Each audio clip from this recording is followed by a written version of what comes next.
네, 강의한 42페이지가 되겠습니다. 전 시간에 제가 26 B절에 나오는 장차 한 왕의 백성이 와서 성읍과 성소를 무너뜨린다라고 말을 했을 때 그 A King, 한 왕은 누구인가? 이 해석이 사실 중요한 거예요. 전통적 메시아학파나 일부 역사적 전천년주의자들이 말하는 것처럼 이 한 왕이 과연 로마의 디도 장군이었을까? 우리는 생각을 해봐야 되고 또 그렇게 본다면 그렇게 보라고 해야 돼요. 우리가 괜히 남의 사상을 간섭할 필요 없거든요. 근데 우리는 그렇게 안 본다는 거죠. 우리는 26비절부터 한 왕의 백성이 와서 성읍과 성소를 무너뜨리는 이 사건은 아직 2020년이 된 지금에도 한 왕은 안 왔다. 우리는 그렇게 보는 거예요. 아직 완료되지 않는 사건이다라고 우리는 그렇게 지금 해석한다라고 하는 것을 입장을 정리를 하시면 됩니다.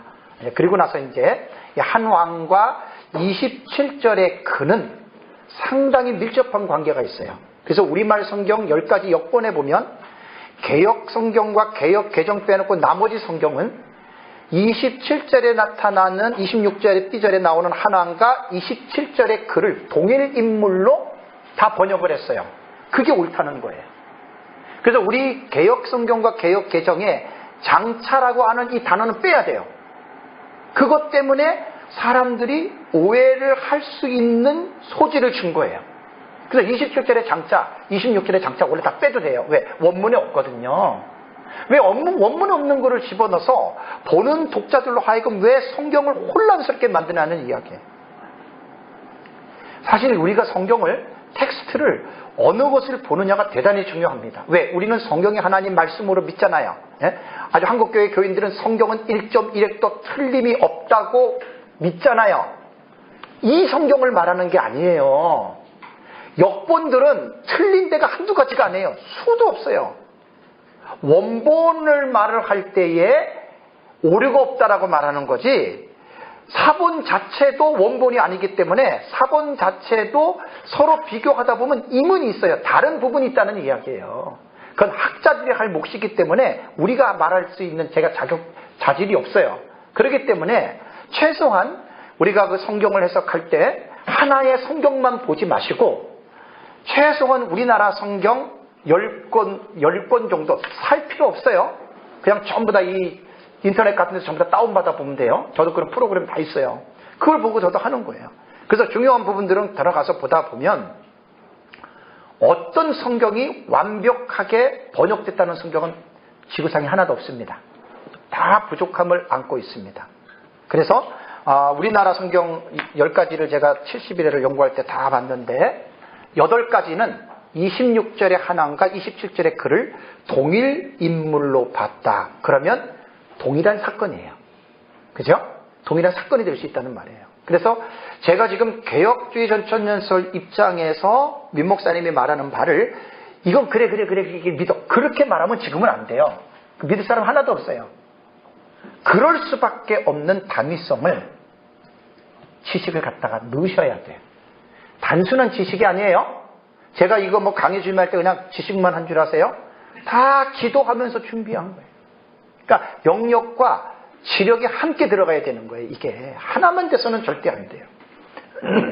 그래서 26비절의 한 왕과 27절의 그의 상관관계를 해석 그 신학의 입장에서 여러분들에게 밝혔는데 이번 시간에는 그렇다면 왜냐하면 되게 중요하기 때문에 그래요. 이 한 왕, 이 그가 되게 중요하기 때문에 구약과 신약 성경에 이 사람을 지칭한 말씀이 몇 군데가 있는가? 17군데를 제가 여러분들에게 소개하는데 간단하게 하고 넘어가야 됩니다. 자, 우선 다니엘서에 보면은 다니엘서에 그 몇 가지가 나오냐면요. 다니엘서에만 8가지가 나옵니다. 이 적그리스도에 관해서 설명하고 있는 부분이 상당히 많아요. 그러면 다니엘서는 다른 성경과 마찬가지로 한 저자입니다. 이거 자유주의자들이 말하는 것처럼 다니엘서를 2세기로 인정하게 되면 큰일 나요. 신정통주의자들도 다니엘서를 저작 시기를 2세기로 봅니다. 그렇게 보면 안 돼요. 그럼 우리 개혁신학에서 보는 성경관이 흔들려요. 6세기로 봐야 돼요. 다니엘 한 사람으로 봐야 돼요. 그러면 다니엘 한 사람을 통해서 하나님의 계시를 했기 때문에 다니엘서도 다른 성경과 마찬가지로 일관된 통일성이 있습니다. 성경을 한 구절만 가지고 해석하면 안 되잖아요. 그 전후 문맥, 전장, 후장, 책 한 권, 그다음에 책과 책 사이, 구약과 신약 전체를 아울러서 성경을 해석하는 게 이게 성경의 기본적인 지식이에요. 근데 이런 지식이 없이 막무가내로 해석하다 보면 이단과 비슷하게 성경을 해석한단 말이에요. 그래서 다니엘서가 지향하는 궁극적인 목적지가 어딘 줄 아세요? 재림이에요. 근데 무천년주의자들은 어디로 보는 줄 아세요? 초림으로 봐요. 우리는 천년왕국으로 보는데 무천년주의는 교회로 봐요. 그들은 반쯤 보지만 우리는 끝까지 재림으로 본다 그 말이에요. 다니엘서는 이것만 이해하면 무천년하고 싸울 필요 전혀 없어요. 같이 배우시면 돼요. 어떻게 이렇게 해석하느냐 보면 돼요. 그래서 한 이래의 역사의 무대에 등장하는 한 왕에 대해서도 다니엘서 안에 공통적인 통일성이 있기 때문에 동일하게 말을 한다라고 하는 것을 여러분 봐야 됩니다. 그래서 다니엘서에서 말하는 그 뜨인 돌이 일어나서 세우는 영원한 나라, 무천년은 천국으로 보지만 전천년은 천년왕국으로 봐요. 그러니까 이런 부분에서 서로 싸울 필요가 있겠어요, 없겠어요? 싸울 필요가 없어요. 싸울 필요가 없는 거예요. 그래서 이러한 부분들을 잘 기억하시고 무천년과 전천년에 대한 어떤 이러한 부분에 대해서 우리가 서로 막 각을 세우고 네가 옳으니 내가 옳으니 뭐 이런 부분에서 싸우고 그럴 필요가 여러분 전혀 없는 거예요. 전혀 없는 거예요. 그래서 이제 다니엘서를 볼 때 이제 우리가 이제 그 한왕에 대한 설명을 말씀드리겠습니다. 자, 다니엘서 2장 기억나시죠? 좀 빨리 제가 다니엘 도표를 요한기처럼 한눈에 볼 수 있도록 만들어야 되는데, 저렇게 만들게 되면, 이제 다니엘서도 대작입니다. 제가 만드는 거는. 요한계시록처럼. 다니엘서 딱 나오면 한눈에 다니엘서 전체를 딱 볼 수 있게 돼요. 자, 그러면 다니엘서 2장을 보면 이 한 왕인 적그리스도는 어떻게 나오느냐? 5번째 제국의 룰러로 나와요. 통치자로 나와요. 그러면 다니엘서에서 본 신상 있잖아요. 중요한 이슈는 뭐냐면 네 나라냐 5나라냐라고 해석하는 거예요. 무천년은 바벨론, 메데바사, 헬라, 로마 네 나라로 해석을 해왔어요. 그래서 다니엘서 2장에 나타난 계시가 이미 그 뜨인 돌이 나타나서 천하의 돌들이 수도 없이 이루어졌다. 그걸 교회로 보거든요. 그러니까 무천년 입장에서 볼 때는 다니엘서 2장은 이미 성취된 거예요. 유능은 무천년 다 이렇게 해석해요. 그러나 역사적 전천년 입장에서는 다리와 발을 우리는 분리해서 하나의 제국으로 더 인정합니다. 그래서 역사적 전천년은 4제국이 아니라 제5제국을 말하는 거예요. 10발가락. 그 발가락 부분을 5번째 제국으로 말하고 그 5번째 제국의 통치자가 누구냐? 그게 바로 어킹, 한 왕이고 그 사람이 바로 전 세계를 지배할 자라고 하는 사실이에요, 여러분. 그래서 다니엘서 2장에서 우리가 제5제국을 통치하는 통치자로 본다. 그 다음에 다니엘서 7장에는 두 번째 작은 뿔로 나옵니다. 다니엘서 7장은 바다에서 네 짐승이 올라오죠, 그죠? 사자, 표범, 곰, 무서운 처리를 가진 짐승 4제국이 올라와요.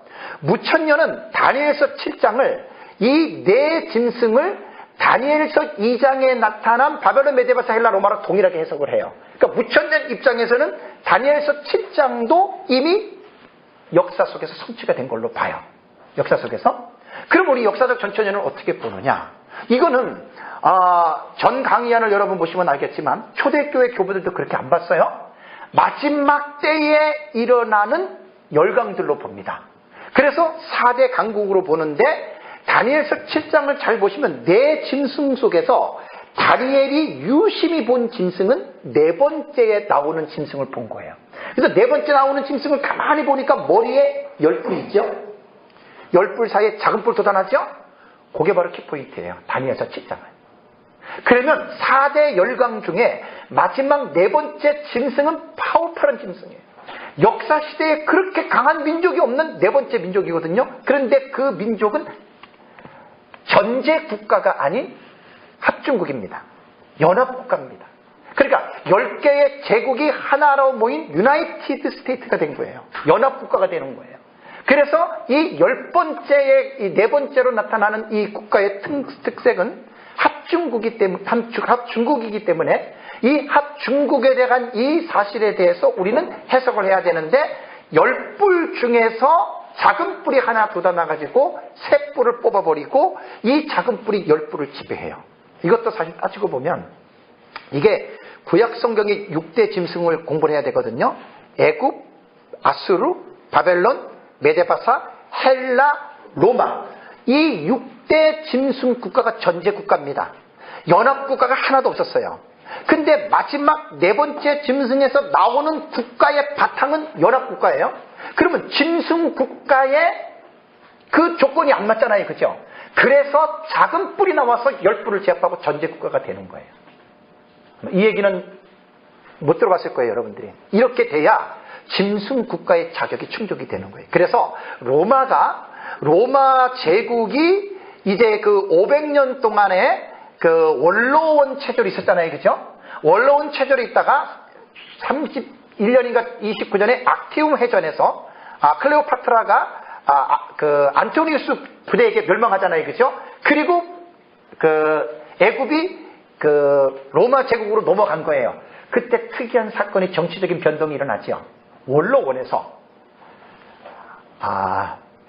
안토니우스를 아우구스토라고 하는 가장 존귀한 명칭을 주면서 로마의 초대 황제로 임명합니다. 우연이 아니에요. 옥타비아누스인가요? 안토니우스는 그 클레오파트라 죽은 거지만 옥타비아누스예요. 옥타비아누스를 아우구스투스라고 하는 그 황제의 초대 황제로 임명하면서 이게 우연이 아니라 하나님은 모든 일을 행하실 때 조직적이고 체계적으로 행하십니다. 여러분 성경을 연구할 때 깊이 연구하십니다. 하나님은 그러한 짐승 국가의 조건까지라도 충족시키는 거예요. 그러고 나서 옥타비아누스를 통해서 로마가 전제 국가로 돌아가잖아요. 그러면서 6번째 짐승 국가가 역사에 쓴 거예요. 마찬가지로 7번째 짐승 국가도 10뿔이에요. 연합체가 나와요. 로마가 원로원 중심으로 볼 때는 전제 국가가 아니라 연합 국가로 봐야 되거든요. 그거는 왜냐하면 리더자들이 통치자들이 수가 많은 거예요. 그래서 마지막 때 7번째 짐승 제국은 연합 국가 체계 속에서 나오지만 나중에는 바뀌어져요. 그 속에서 작은 뿔이 하나 돋아 나와요. 작은 뿔이 10뿔을 지배하고 전제 국가가 된다는 말입니다. 참 이것도 제가 제 자랑하는 게 아니에요. 역사를 통해서 한 10년 정도 제가 역사를 공부하다 보니까 성경을 해석하는데 역사적인 안목이 되게 생긴 거예요. 그래서 종말론을 공부하다가 딱 보니까 이게 하나님은 모든 일들을 무조건 하시는 분이 아니세요. 다 하나님은 맞춰갖고 나가게 하세요. 이건 뭐 부분이 아니니까 우리 서울의 에스라에서는 수도 없이 말씀을 드렸기 때문에 목사님들이 이거는 꼭 기억을 하셔야 돼요. 그래서 이제 다니엘서 7장에는 바로 작은 뿔이다. 다음에 3번째는 한 왕. 그는 누구냐? 다니엘서 8장에 보면 작은 뿔 나오죠. 그 사람이 역사적으로 실제적으로 등장했던 안티오코스 4세 에피파네스예요. 우리 중간사 강의 들으셨잖아요. 그때 제가 중간사 도표 쫙 만들어 놓고 안티오코스 4세 에피파네스가 구약 시대에 나타났던 적그리스도의 그림자입니다. 그러면 이것이 다니엘서에만 끝나고 구약 성경에 나타난 적그리스도에서 끝났다면 구태여 이 안티오코스 4세 에피파네스를 종말의 사건으로 끌어들일 필요가 없어요. 근데 왜 내가 구약 시대의 안티오코스 4세 에피파네스를 끌어들이냐면 요한계시록에 이 자에 대한 계시가 나와요. 그래서 43페이지에 보시면 계시록 17장 11절을 보세요. 계시록 17장 11절 읽겠습니다. 전에 있었다가 지금 없어진 짐승은 8째 왕이니 7 중에 속한 자라 그가 멸망으로 들어가리라. 계시록 17장은 마지막 7번째 제국을 통치하는 7번째 왕이 아니라 왕의 서술로는 8번째입니다. 요거 못 풀죠? 이게 간단한 거예요. 7번째의 통치자는 열왕입니다. 열왕을 눌러버리고 그들 위에 올라간 작은 뿔이 왕의 솥으로는 8번째가 됩니다. 이해되십니까? 이렇게 되게 쉬운 건데도 이 부분을 헷갈려하는 사람들이 많더라고요. 아니에요. 그 성경 해석이 안 돼요. 그래서 보세요. 지금 7번째 제국을 통치하는 8번째 왕은 구약적인 모티브를 보면 전에 있었던 자예요. 이미 구약시대에. 그 전이라고 하는 말은 구약시대에 있었던 자거든요. 이것이 다니엘서 8장을 들어가면 안티오코스 4세 에피파네스입니다. 사도 요한이 주후 96년경에 요한계시록의 계시를 받을 때에는 이 자는 지금은 없어졌어요. 왜? 안티오코스 4세 에피파네스는 죽었잖아요. 그죠? 지금은 없지만 그와 같은 자가 마지막 종말의 시대에는 그 자가 이 세상에 나서, 그렇다고 안티오코스 4세 에피파네스가 부활한다는 말은 아닙니다. 그러한 자가. 그래서 모형론적으로 볼 때 안티오코스 4세 에피파네스는 계시록 여기 다니엘 9장 26비절에 나오는 한 왕, 27A절에 나오는 그라고 하는 그 적그리스도가 바로 안티오코스 4세 에피파네스와 같은 자가 8번째 왕으로 역사 무대에 나타난다, 그 말입니다. 이해되시죠? 그래서 한 왕을 이렇게 다니엘서는 볼 수가 있는 거예요. 이게 세 번째고, 다음에 44페이지로 가시면 이제 다니엘서 9장 26절은 제가 해석하는 거기 때문에 장차 올 한 왕으로 얘기를 했고, 다음에 5번째는 27절에 한 일의 언약을 체결할 장차 그가라고 하는 3인칭 남성 단수가 그자고, 6번째는 다니엘서 9장 27절 비절에 이 자가 이래의 절반에 제사와 예물을 금지하는 자가 누구냐? 이게 바로 한 왕이에요. 이게 바로 적그리스도예요. 다음에 7번째, 다니엘서 11장 36절 45절 중간사 대부분 들으셨죠? 다니엘서 11장은 역사적으로 헬라 제국 시대에 있었던 사건입니다. 그런데 36절부터 40절에 나오는 내용은 헬라 제국 시대에 나타났던 사건을 말하는 게 아니에요. 그 내용이 인류 마지막 종말의 시대에 나타날 사건을 36, 37, 38, 40절까지 그 사건을 말한 거예요. 중간사 때 들은 거 기억나시죠? 예. 그래서 6절 이후에 나타났던 사건은 안티오코스 4세 에피파네스 헬라 제국 시대를 말하는 것이 아니라 36절부터 쭉 나오는 내용을 보면은 거기에도 3인칭 남성 단수 그 왕은 계속해서 얘기를 하고 마지막 때라는 단어까지 나오거든요. 이게 바로 36절부터 40절까지의 내용은 마지막 때에 나타나는 한 왕 적그리스도예요. 그것을 지금 말하고 있는 거예요. 그러니까 다니엘서 11장은 안티오코스 4세 에피파네스를 통해서 이것도 원군 통치법적으로 기록된 거예요. 그죠? 장차 마지막 적그리스도가 나오니까. 그러니까 원군 통치라고 하는 말은 이런 의미예요. 그래서 구약 성경의 선지서에는 이러한 내용들이 많이 나옵니다. 왜 목사님들이 선지서를 어려워하느냐? 선지서는 역사적인 백그라운드를 모르면 어려워요. 절대 못 봐요. 그래서 남북 왕조와 북이스라엘 왕조가 930년부터 분열왕국이 되고 722년에 북왕국이 멸망하고 580년에 남왕국이 멸망할 때 그 중간에 겹치는 시대에 선지자들의 활동이 빈번했죠. 자, 선지자들의 활동이 빈번했다라고 하는 말은 죄를 많이 졌다는 증거예요. 죄를 많이 졌을 때 선지자들이 나타나서 죄를 책망하는 거예요. 지금 이 시대에 우한의 폐렴이 죄에 대한 대가입니까? 아니면 우연히 일어난 사건입니까? 죄에 대한 대가. 근데 지금 기독교에서 우리 동기도 어제 하나 올려놨는데 우한의 사건을 죄에 대해서 그렇다고 말하면 안 된다. 와, 진짜 참난. 중국이 어떤 나라인 줄 아세요, 여러분? 좀 알구나 말들을 하세요. 알구나. 너무너무 지금 혼란스러워요, 교회가. 목회자들이 하나님의 계시의 말씀을 이 세상에 나타나는 역사를 어떻게 지금 보는 것 자체도 너무나 제사장적인 사역만 강조하잖아요. 위로하고 품어주고 정신 나간 사람들이죠. 여러분, 35년 전에 브란노에서 나온 목회와 신학에서 신학자가 어떤 글을 썼냐면 한국교회는 예언자적인 설교를 하면 안 된다. 제사장적인 설교를 해야 된다. 정확하게 기억하고 있어요. 35년 전쯤이에요. 많은 목사님들이 예언자적인 죄를 지적하는 설교를 빼버렸어요. 설교에서. 왜? 교회 부흥되는데 방해가 되기 때문에, 부담이 되기 때문에. 제사장적인 설교를 했어요. 위로하라. 축복하라. 그 결과 어떻게 됐어요? 지금 한국교회가. 예? 그 결과 지금 어떻게 변했어요? 한국교회가. 그렇게 위로해주고 그렇게 복을 빌어줬는데 한국교회는 어떻게 됐어요?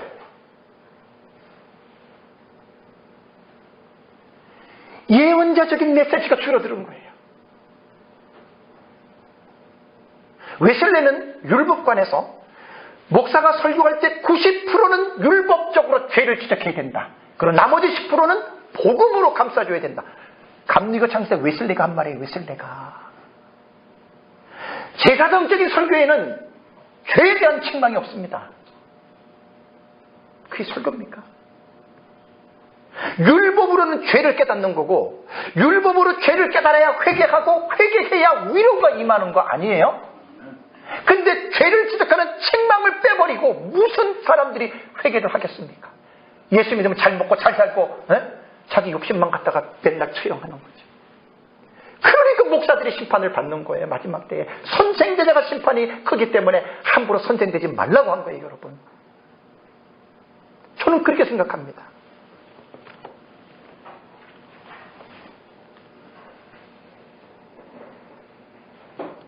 한국교회 위기는요, 저는 다른 데서 안 찾아요. 목회자들의 성경에 대한 무지에서 찾아요. 저는 설교는 수도 없이들 많이 하는데 성경 본문과 뒤떨어진 설교, 성도들에게 립 서비스하는 설교, 그게 오늘 한국교회를 망쳐놓았다고 저는 그렇게 봅니다. 물론 다 망했다는 것은 아니에요. 대다수가 그렇게 됐다는 얘기.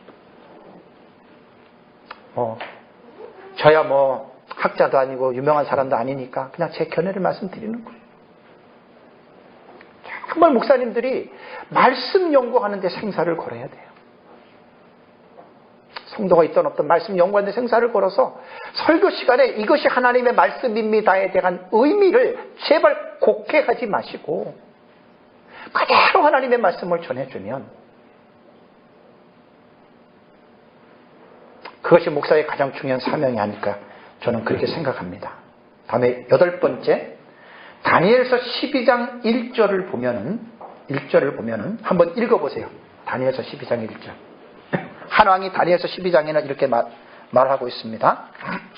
읽어보세요. 시작. 또 환난이 있으니 이는 개국이 아직 없었던 환난이 그때의 네 백성 중 책에 기록된 모든 자가 구원을 받을 그때가 언제입니까? 신약시대 아닙니다. 지금 다니엘서 12장에 말하는 그때는 마지막 때입니다. 예수님 재림하기 직전의 때입니다. 그러니까 이때에는 개국 이래로 이스라엘 백성의 역사 속에서 그때까지 없었던 큰 환난이 닥쳐올 것이다. 반드시 이 본문을 해석할 때는 이스라엘이 아브라함의 자손으로부터 시작된 이스라엘이 지금 시대까지 그 민족이 약 6,000년, 아브라함 때부터 보면 한 4,000년 정도 되죠. 구약 2,000년하고 신약 2,000년, 4,000년 동안 이 민족이 당했던 환난을 한번 성경에서 찾아내고 2,000년 교회사 속에서 한번 찾아내 보세요. 에스더서 그 엄청난 사건입니다. 에스더가 없이는 이스라엘 백성이 완전히 바사제국 치하 속에서 싹 쓰러질 위치에 있었죠. 그죠? 그게 환난이에요. 그 다음에 근대시대에 보면은 나치의 학살에 의해서 600~700만 명이 학살됐죠. 그것도 큰 환난이에요. 12장의 말씀은 그것보다 더 큰 환난이 누구에게? 다니엘의 백성들에게 역사 속에서 일어난 사건이 다가온다 그 말이에요. 이때가 마지막 때예요. 누가 그러면 다니엘의 백성을 이렇게 큰 환난 속에서 박해할 것이냐? 27절, 26절에서 말한 한 왕, 그 사람이에요. 그 사람. 다니엘서만 해도 한 왕에 대해서 지금 26절을 포함해서 8번을 언급을 했다라고 하는 말입니다. 그렇다면 다니엘서만 언급했을까요? 신약 성경으로 넘어가면 예수님의 교훈에서 한 왕이 나와요. 우선 마태복음 24장은 말세의 훈입니다. 말세의 훈으로 우리는 교훈으로 받아들이는데, 우선 24장의 구조는 이렇게 됩니다. 1절에서 2절은 로마에 의한 성의 파괴에 대해서 말씀하시고, 3절에서 8절은 신약시대 전반에 걸쳐서 일어나는 사실들에 대해서 예수님 말씀하셨고, 그 다음에 9절부터 28절의 해석을 잘 하셔야 돼요. 그래서 어쨌든 성경은 신학적인 입장에 다 저촉을 받아요. 그래서 우리는 마태복음 24장 9절 이후를 후 3년 반에 일어나는 사실들로 봅니다. 그러니까 1절과 3절에는 디도에 의해서 성이 파괴되니까 약 41년 뒤에 성이 파괴가 되지만, 9절부터 28절까지 여러분 성경을 읽어보세요. 마지막 때에 나타날 그 사건으로 우리는 보는 거예요. 대환란으로. 그 다음에 29절과 31절은 6째 대접과 7째 대접을 통해서 예수님 재림과 지구가 심판받는 장면이고, 24장 32절에서 51절은 재림에 대한 경각심에 대해서 주님이 준비한 말씀으로 봅니다. 이것이 마태복음 24장을 보는 기본적인 구조예요. 자, 이 구조 속에서 예수님의 교훈에는 한 왕을 어떻게 예수님 말씀하셨냐면, 그 24절에 보면은 24장 15절에 다니엘서 예언을 들면서 멸망에 가증한 것 나오죠. 그죠? 그 45페이지 뒤에 한번 읽겠습니다. 그러므로 너희가 선지자 다니엘이 말한 바 멸망에 가증한 것이 어떻게 거룩한 곳에 선 것을 보거든 읽는 자는 깨달을진저라고 말했죠. 자, 예수님이 인용하신 다니엘서 말씀은 다니엘서 9장 27시절이에요, 여러분. 27시절이 뭐지요? 또 포악하여 가증한 것이 날개를 의지하여 설 것이다. 그러면 위치를 보세요. 어디냐? 여기 나오잖아요. 또 포악하여 가증한 것이 날개를 의지하여 설 것이며 그랬죠. 그죠? 27비절이 후 3년 반에 딱 등장하는 거예요. 그래서 다니엘서 70일에는 이렇게 한눈에 보도록 본문을 쫙 분해를 안 해놓으면 100번, 1000번 읽어도 다니엘서 70일 무슨 뜻인지 몰라요. 절대 모르게 돼 있어요. 그래서 전체적인 이 71회를 다니엘 때부터 종말 때까지를 전체적으로 제가 사건 하나하나를, 물론 민목사님한테 배웠지만 그 사건 하나하나를 다 이해하고 나니까 하나의 정리가 된 거예요. 그래서 한눈에 71회를 쫙 펼쳐서 본 거예요.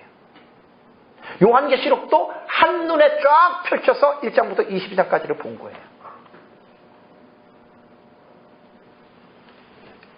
이렇게 지금 다니엘서가 개혁이 되는데, 예수님이 하신 말씀은 이 다니엘이 말한 바, 여기 보면은 포악하여 가증한 것, 날개를 의지하여, 이게 뒤에 이제 주의하겠어요? 우상을 세운다는 거예요. 예루살렘 성전에. 그럼 예수님은 41년 있으면 예루살렘 성이 회파가 되는데, 그것이 아니라 껑충 뛰어넘어서. 근데 예수님이 그 기간을 설명을 했나요? 신약시대가 끝난 다음에 안 하고 얘기하잖아요. 이게 프로페릭 포슈트닝이에요. 예언적 원근 통치법이에요. 예수님의 교훈에도 이러한 신학적인 방법을 사용한 거예요. 물론 신학자들이 용어를 만들어 놓은 거지, 예수님이 그런 관점에서 이 복음서에도 예수님이 말씀을 했다라고 하는 그러한 말입니다. 그래서 예수님이 인용한 말씀은 다니엘서 9장 27시절인데, 뒤에 가서 다시 말씀드릴게요. 계속해서 반복인데, 적그리스도가 후 3년 반에 우상을 세워놓고 이스라엘 백성들은 피제사를 드려요. 왜? 아직까지 메시아를 안 믿으니까 구약적인 사고방식으로 죄를 용서받기 위해서는 성전에서 짐승의 희생 제물을 드려야 되거든요. 지금은 그들에게 여건이 형편이 안 돼가지고 못할 뿐이지, 중동 문제가 이스라엘 백성들에게서 제3의 성전의 문제가 해결이 되면 100% 그들은 구약적으로 다시 회개해서 돌아가서 제사장이 생기고, 그러고 나서 거기서 짐승 잡아서 안식일 날 토요일이면 거기서 피제사를 드릴 겁니다.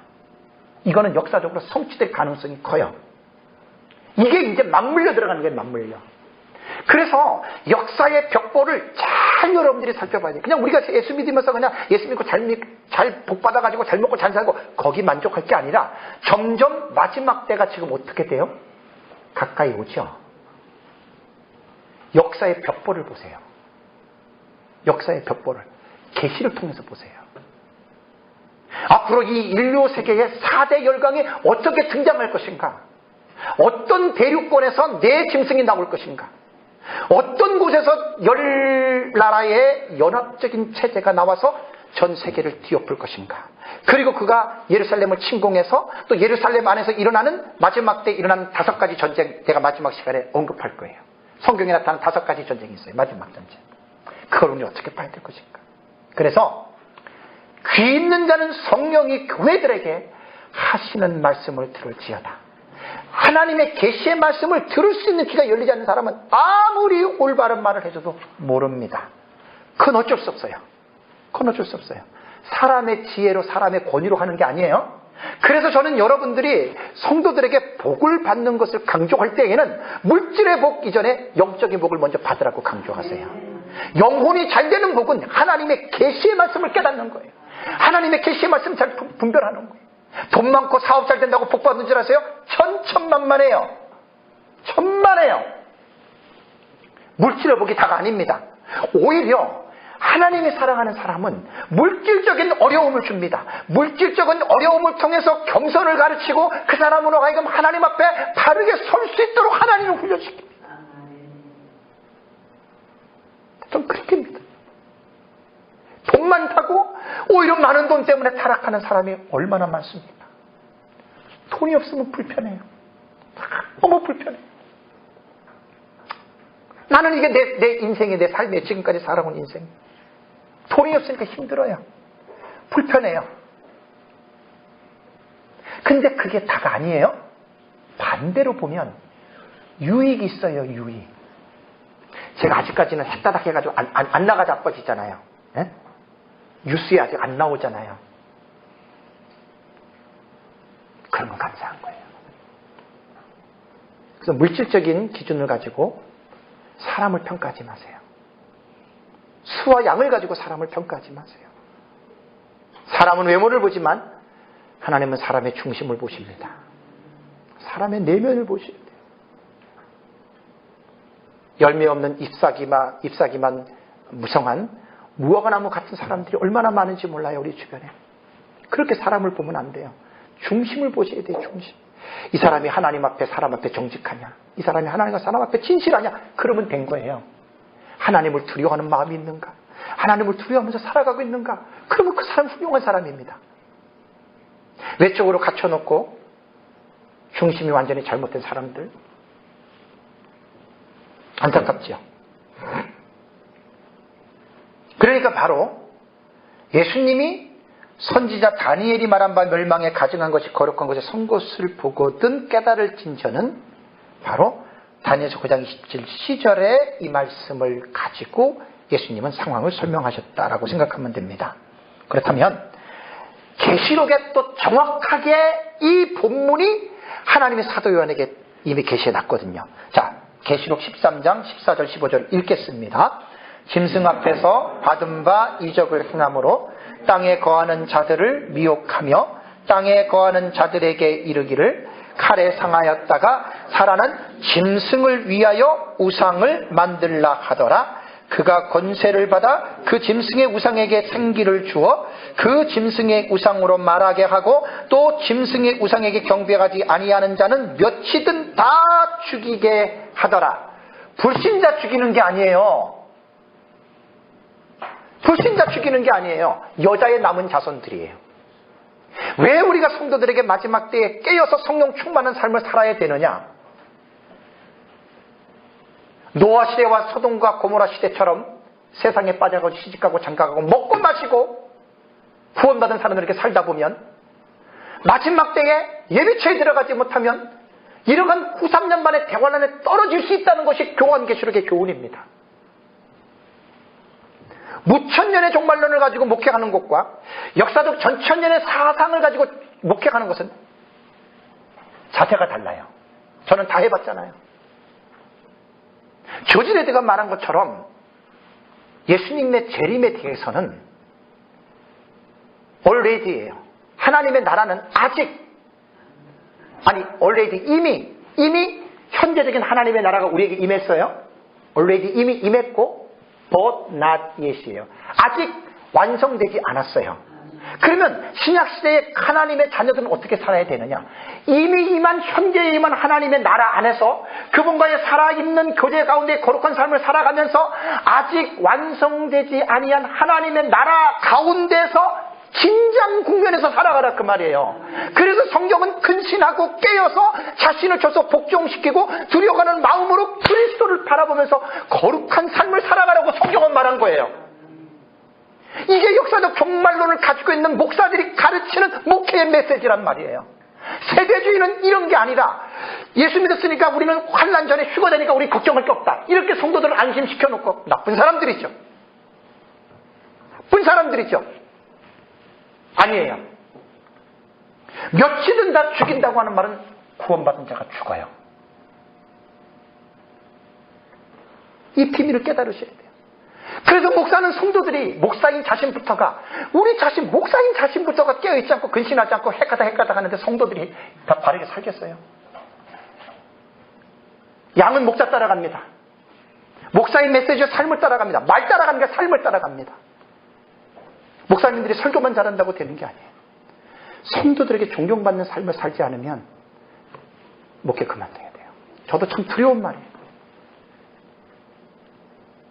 그냥 회사 운영하듯이 사람 와가지고 말씀 가르치고 제자 훈련시키고 기도시키고 막 해가지고 교회 붕대가지고 돈 내가지고 땅 사고 그거 목회 아니에요. 에? 그럼 교회 아니에요. 교회는 하나님의 사람, 예수 그리스도의 제자를 양육하는 거예요. 예수님처럼 살아가는 사람을 만드는 게 교회거든요. 고옥하는 목사님이 합동측에서 제자 훈련 엄청나게 전문가로 해서 뭐 많이 우리도 옛날에 공부를 했지만 그분 돌아가시고 나서 사랑의 교회 형편 아십니까?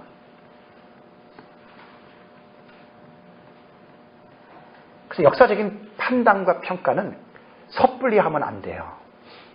섣불리 하면 안 돼요. 지금 많은 사람이 묻잖아요. 옥 목사님이 한 제자 훈련이 과연 맞느냐? 결과로 말하는 거예요. 삶의 결과로. 네? 그분이 후임자를 선택했어요? 교회는 4천억 넘게 줬어요? 근데 사회에 미치는 파장이 어때요? 그렇게 여러분들은 분석을 하셔야 되는데 많은 사람들이 분석하는 근거들이 없어. 무조건 많이 모이고 무조건 크니까 당신은 위대하다는 거. 얼마나 안타까운 일인지 몰라요.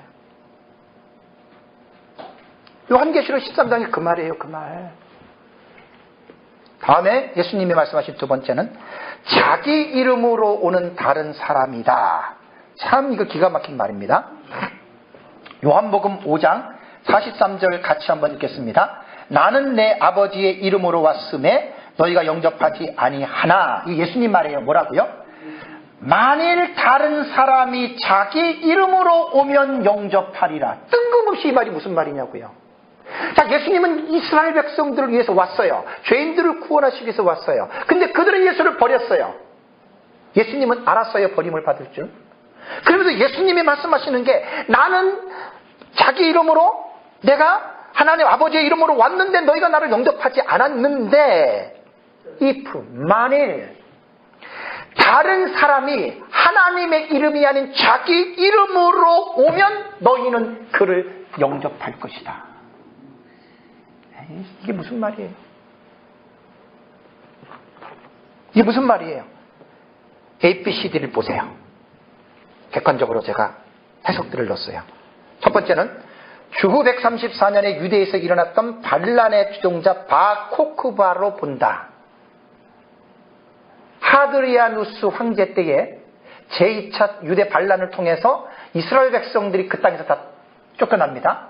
그리고 하드리아누스가 아예 그 팔레스틴이라고 하는 이스라엘 땅의 이름을 유대를 바꿔버려요.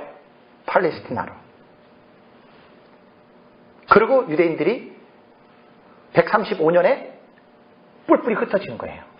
그러다가 1948년에 고토로 돌아간 거예요. 이 역사도 참 기가 막힌 일이에요. 그 사람으로 보고, 두 번째는 거짓 선지자와 거짓 그리스도로 보는 견해가 있습니다. 자, 이 부분은 유대 역사에 나타난 여러 명의 거짓 선지자들로 봅니다. 다음에 세 번째는 이 자기 이름으로 오는 다른 사람, 이 사람이 누구냐? 인류 종말에 나타날 안티크라이스트, 적그리스도로 보는 해석이 레온 모리스와 민병성 목사님 이렇게 봅니다. 제가 좀 아쉬운 게 영어를 몰라서 내가 영어책을 못 보는 게 이게 지금도 계속 아쉬워요. 영어책을 보면 엄청난 자료들이 나오는데 내가 못 보니까 못 집어넣는 거예요. 우리 승리 전도사님 영어 잘하니까 열심히 공부해요. 네, 좋은 책들 많이 보세요. 나는 진짜 영어 말고 내가 책만 볼 수 있으면 엄청나게 내 강의 풍성하게 만들 수 있어요. 내가 그걸 못 보니까.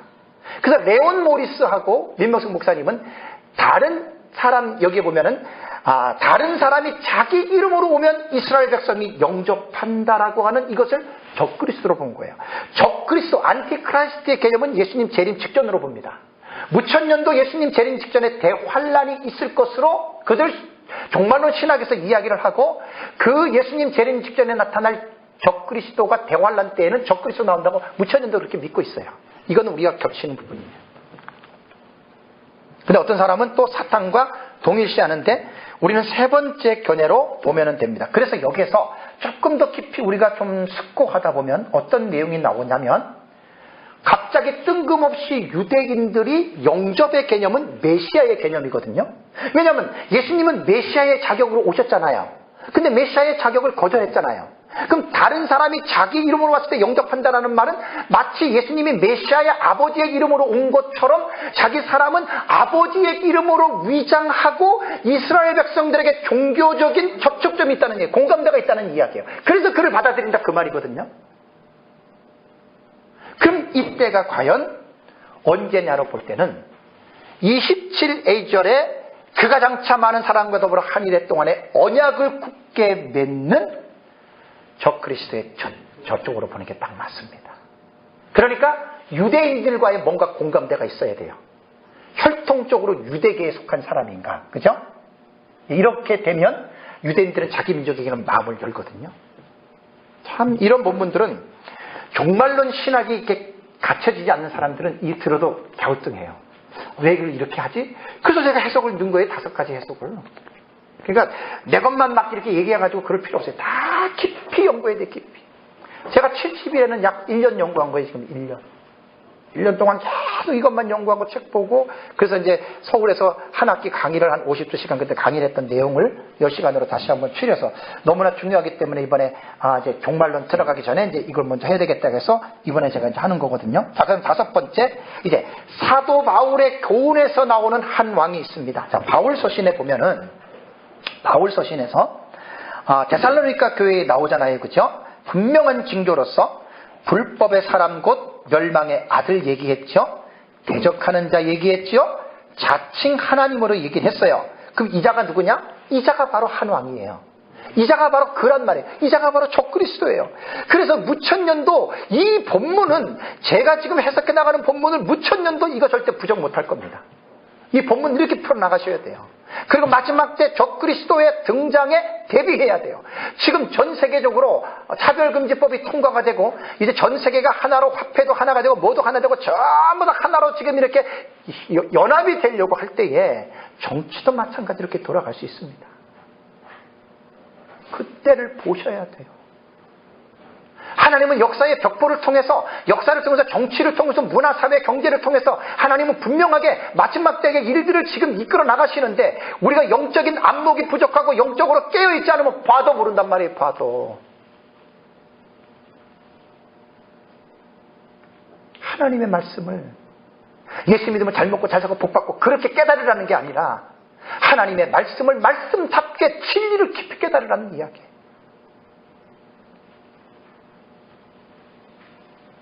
자, 불법의 사람 보겠습니다.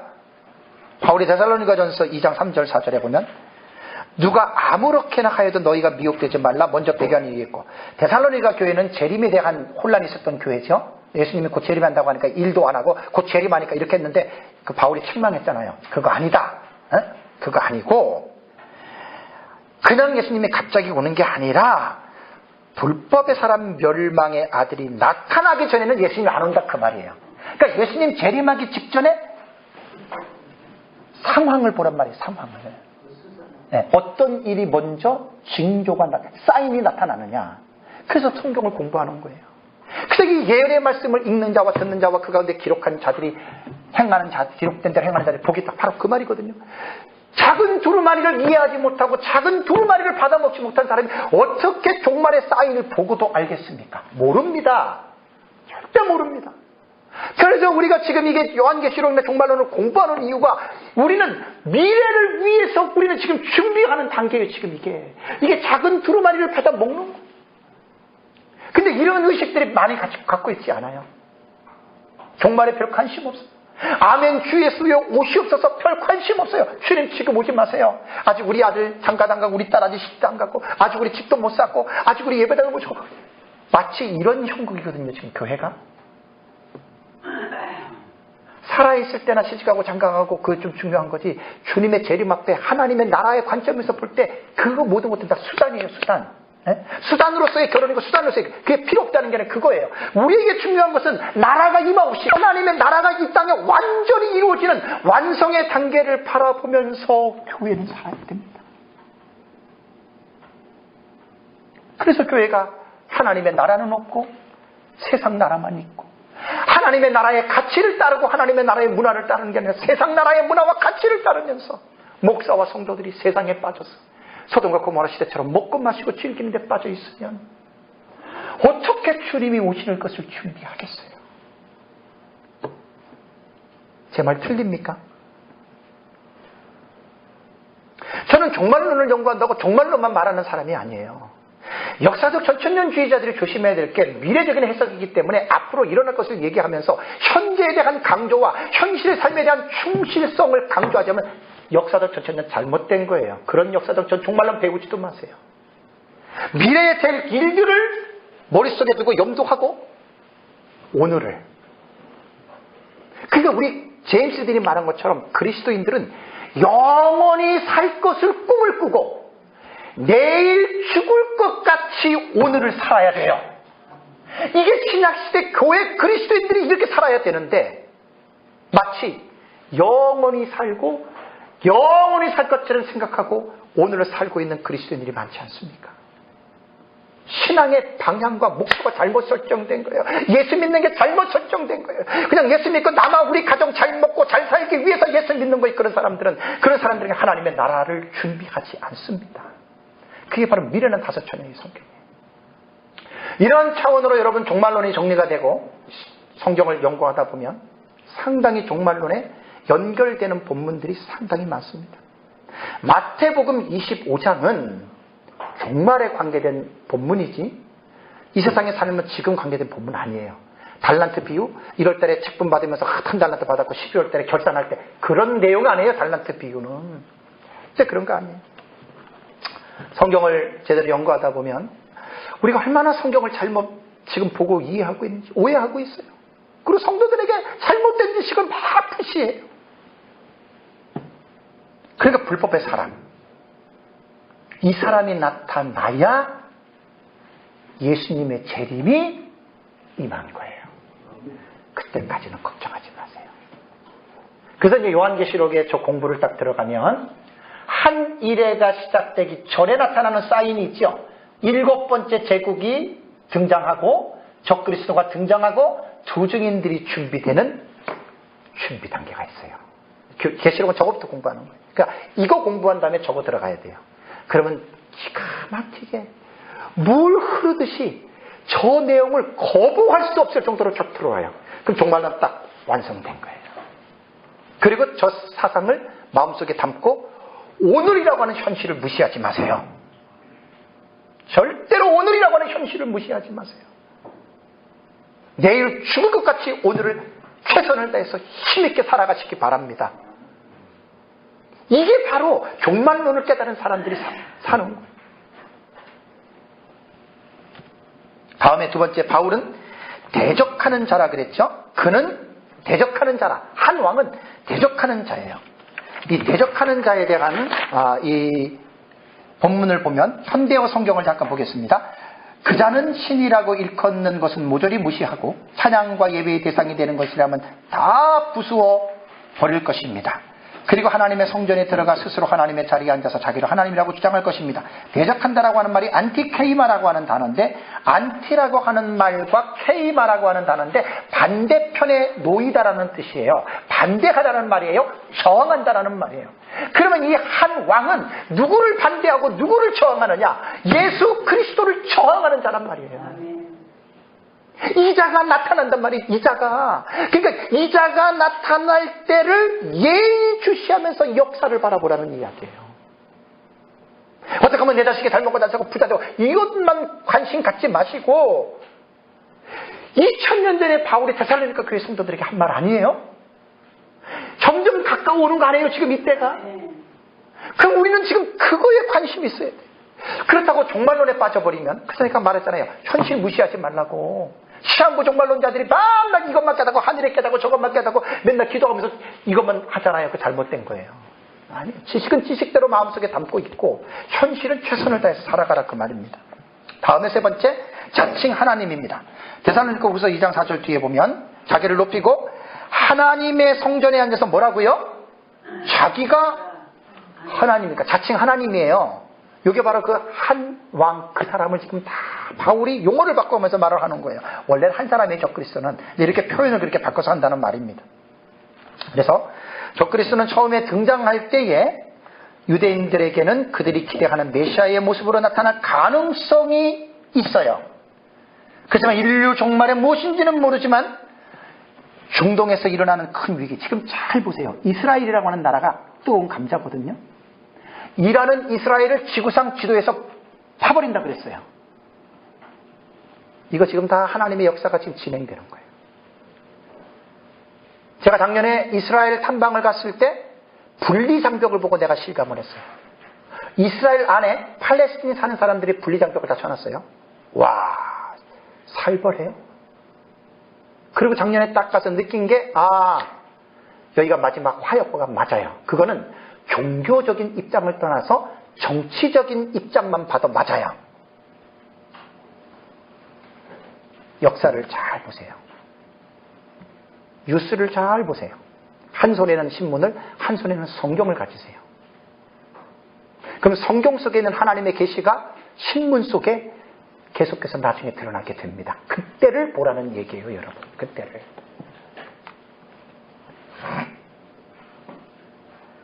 그 다음에 사도 요한의 교훈에서 한 왕에 대한 묘사가 나오는데 적그리스도라고 사도 요한은 용어를 말했습니다. 자, 요한일서 2장 18절 읽을게요. 아이들아, 지금은 마지막 때라. 적그리스도가 오리라는 말을 너희가 들은 것과 같이 지금도 많은 적그리스도가 일어났으니 그러므로 우리가 어떻게? 마지막 때인 줄 아노라. 이 안티크리스토스라고 하는 말이 적그리스도거든요. 원어사전에 보면 주 1세기 후반에 처음 발견이 되는 단어라 그래요. 기독교 문헌에서 이것은 만들어냈다라고 약자들이 이야기를 하더라고요. 전치사 안티라고 하는 이 전치사는 뭐뭐이 대신에 라는 뜻이고요.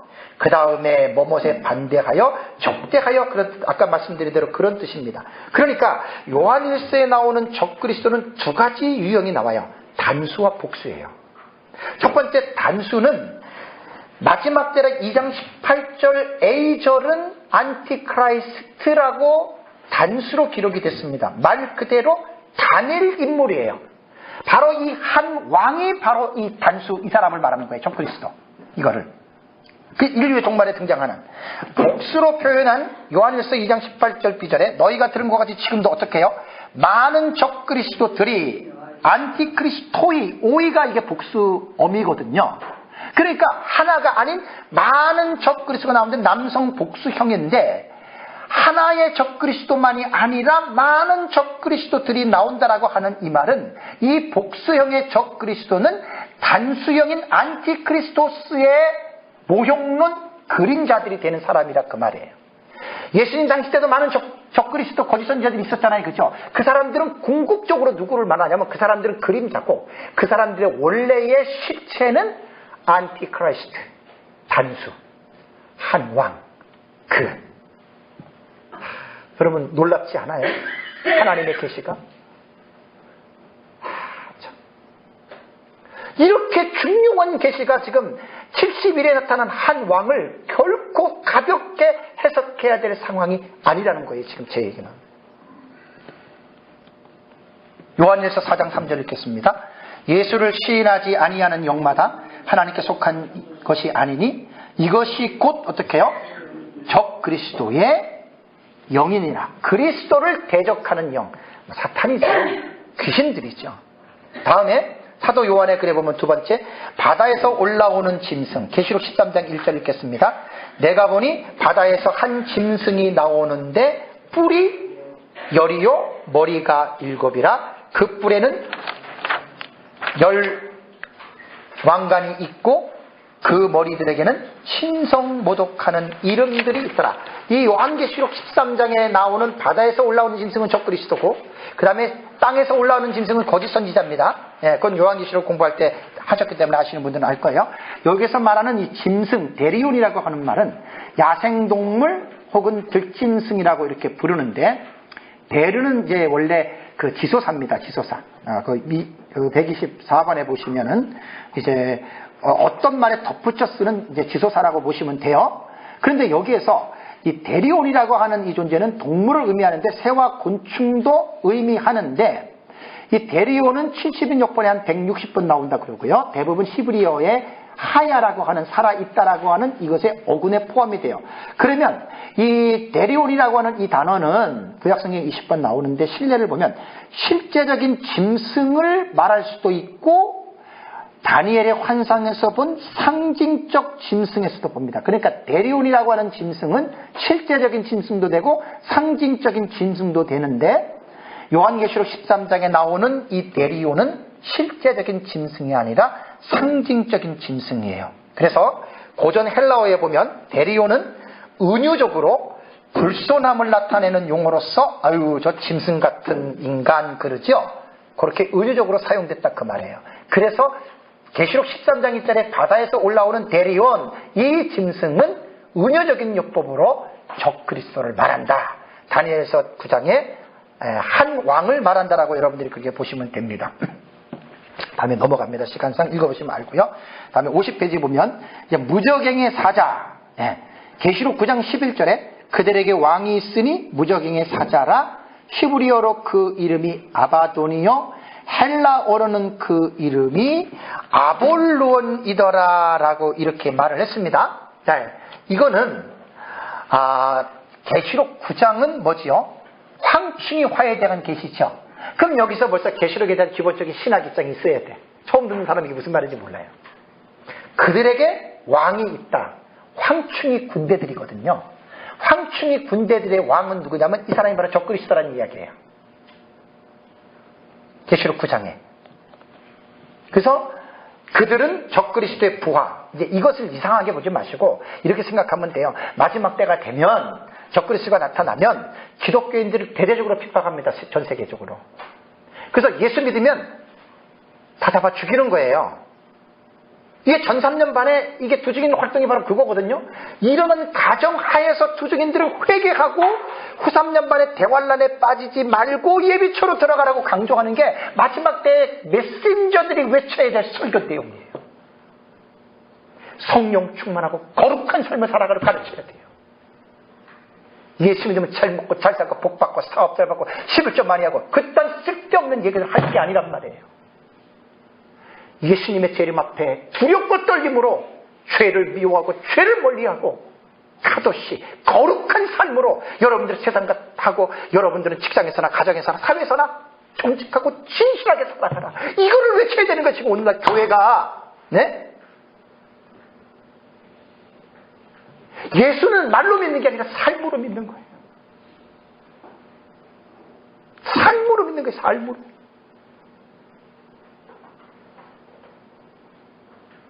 목회자들이 성도들에게 뭘 가르쳐야 돼요? 십계명의 정신으로 볼 때 하나님을 사랑하고 사람을 사랑하는 삶을 가르치는 게 목사의 설교 아닙니까? 어떤 설교든지 간에 성도들에게 여러분들은 하나님을 죽을 때까지 사랑하고 사람을 죽을 때까지 사랑하십시오. 원수든 미워하는 사람이든 여러분들을 대적하는 사람이든 그리스도의 사랑으로 사랑하고 하나님을 사랑하십시오. 이게 우리 설교의 목적이란 말이에요. 이게 설교의 목표란 말이에요. 무당처럼 샤먼처럼 복만 빌어주는 게 목사의 사역이 아니에요. 심판받는 거예요. 목사들은. 어떻게 하면 하나님을 사랑하고 사람을 사랑할까? 나를 핍박하고 미워하고 저주하고 나의 원수까지도 내가 하나님의 사랑을 가지고 사람을 사랑할 수 있을까? 마지막 때는 이러한 말씀의 본질들이 강단에서 쏟아져야 돼요. 그래서 성도들이 그 말씀을 듣고 하나님 사랑하고 사람을 사랑하는 삶을 평생 동안 살아가면서 목적은 예수 그리스도의 재림 앞에서예요. 제가 종말론을 딱 정리하고 나니까 이 결론이 아주 선명하게 드러나는 거예요. 아바돈과 아볼루오는 읽어보시면 됩니다. 네 번째, 무적행으로부터 올라와 멸망으로 들어갈 자가 한 왕인데 계시록 17장 8절 읽겠습니다. 내가 본 짐승은 전에 있었다가 지금은 없으나 어떻게 해요? 장차 무적행으로부터 올라와 멸망으로 들어갈 자니 땅에 사는 자들로서 창세 이후로 그 이름이 생명책에 기록되지 못한 자들이더라. 이전에 있었다가 지금은 없으나 장차 나올 짐승을 보고 놀랍게 여기리라. 이 해석을 하려면 한 10분 걸려요. 그냥 넘어가겠습니다. 읽어보시고 요한계시록은 따로 공부를 하셔야 됩니다. 그래서 뒤로 가시면 되고요. 결국 이 사람이 하나님의 심판을 받는데 다니엘서 7장 11절과 다니엘서 19장 20절에 짐승이 잡혀서 하나님의 심판을 받아요. 참 성경은 빠진 게 없어요. 이래서 적그리스도의 처음과 마지막이 다니엘서 7장 11절과 계시록 19장 20절은 같은 사건입니다. 놀랍지 않아요? 다니엘이 7장에서 11절에서 이렇게 봤는데 사도 요한은 19장 20절에서 이렇게 봤어요. 요것만 해석은 이제 아니까 넘어가겠습니다. 자, 장차 올 한 왕에 대한 구약과 신약에 대한 호칭을 잘 기억하시고 제가 도표로 만들어 놨어요. 17가지입니다. 거기에 130번 관주에 내려가시면 우리 민병성 목사님 거기에 보면 민병성 목사님은 13가지를 썼어요.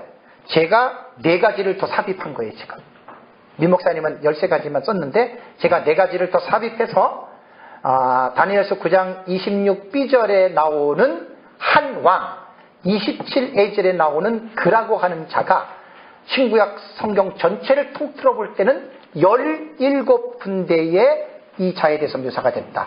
그만큼 다니엘서 71회에 한 왕인 적그리스도는 상당히 중요한 위치를 차지하고 있기 때문에 적그리스도에 대한 이러한 기본적인 여러분들의 지식은 가지고 있어야 됩니다.